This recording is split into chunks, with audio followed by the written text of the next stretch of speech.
Hello viewers, सुरीले गीत संगीत channel के सभी वीडियोस के लिए इस चैनल को सब्सक्राइब करें और बेल आइकन दबाएं। Thank you.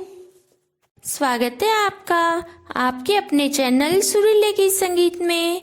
आज मैं आपको शीतला अष्टमी की कहानी सुना रही हूँ।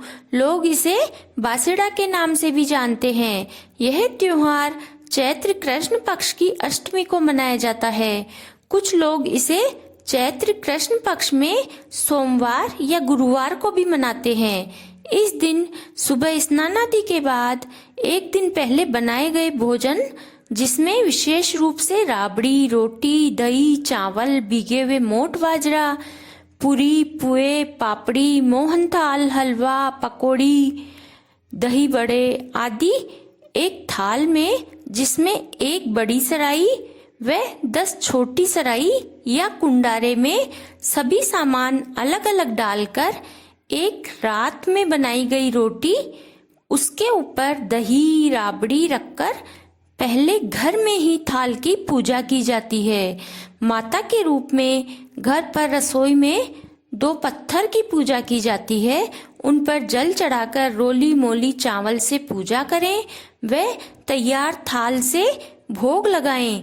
साथ में एक करवे में थोड़ा दूध व पानी डालकर माता के जल चढ़ाने के लिए तैयार कर लें। फिर परिवार के सभी सदस्य वहां पर पूजा करें व प्रणाम करें, खुद के टीका लगाएं। इसके बाद घर की महिलाएं मंदिर में जाकर माता की विधिवत पूजा करें। इस दिन एक दिन पहले बना हुआ भोजन ही किया जाता है। अब मैं आपको शीतला अष्टमी की कहानी सुनाती हूँ।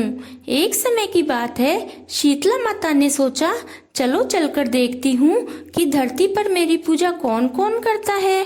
उस दिन चैत्र कृष्ण पक्ष की अष्टमी थी। शीतला माता ने उसी समय एक बुढ़िया का रूप बनाया और राजस्थान के डूंगरी गांव में आ गई और घर घर जाकर बोलने लगी कि मैं बहुत भूखी हूँ, कोई मुझे खाना खिला दो। परंतु किसी ने भी उसे खाना नहीं खिलाया। अंत में वह एक कुम्हार के घर गई और बोली कि मुझे भोजन करवा दो। कुमारी शीतला माता की पूजा करती थी और ठंडी रोटी खाती थी। उसने कहा कि आओ माँ, बैठो, रात की रोटी, राबड़ी व दही रखा है। उसने बड़े प्यार से माता को खाना खिलाया। फिर माता ने कहा कि तुम मेरे सर में जूं देख दो। कुमारी उनके सिर में जूं देखने लगी तो सिर में पीछे एक आंख देखकर वह डर गई और दूर हो गई। इतने में ही पूरे गांव में आग लग गई। कुमारी ने कहा कि पूरे गांव में आग लग गई, मुझे अपनी झोपड़ी बचाने दो। बुढ़िया माँ ने कहा कि यह बाजरा और पानी घर के चारों ओर छिड़क दो, जिससे तुम्हारी झोपड़ी के कुछ नहीं होगा। कुमारी ने ऐसा ही किया। पूरा गांव जल गया, परंतु कुमारी की झोपड़ी के कुछ नहीं हुआ। इतनी देर में शीतला माता अपने असली रूप में आ गई। माता का असली रूप देखकर कुमारी उनके चरणों में गिरकर बोली, माता, मैं बहुत गरीब हूँ, मेरे पास तो आपको बिठाने के लिए भी कुछ नहीं है।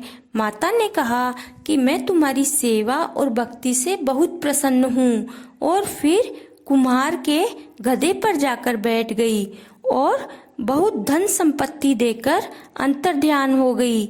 सभी गांव वालों ने आकर कुमारन से पूछा कि तुम्हारी झोपड़ी कैसे बच गई। तो कुमारन ने कहा कि मैं शीतला अष्टमी को ठंडी रोटी खाती हूँ और बुढ़िया के रूप में शीतला माता आई, वह सारी बात गांव वालों को बता दी। उसी दिन से सभी लोग शीतला अष्टमी को सुबह सुबह अपने घर के चारों ओर जल छिड़कते हैं और पूजा करके ठंडी रोटी खाते हैं। फिर सभी गांव वालों ने मिलकर वहां शीतला माता का मंदिर बनवाया और ढिंडोरा पिटवाया कि सब कोई चैत्र कृष्ण पक्ष की अष्टमी को माता की पूजा करें और एक दिन पहले बना हुआ भोजन का भोग लगाएं और वही भोजन करें। उसी दिन से राजस्थान के शील की डूंगरी में आज भी शीतला अष्टमी को मेला लगता है। दूर दूर से माता के दर्शन करने बहुत संख्या में लोग आते हैं और आशीर्वाद पाते हैं।